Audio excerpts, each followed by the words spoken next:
বাবা, যদি তুই এই চিঠিটা পড়িস তাহলে বুঝবি আমি আর তোর পাশে নেই।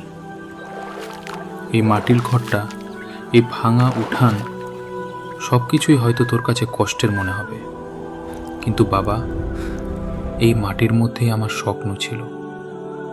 যেদিন বৃষ্টি হতো না, আমি আকাশের দিকে তাকিয়ে থাকতাম, শুধু তোর ভবিষ্যতের জন্য।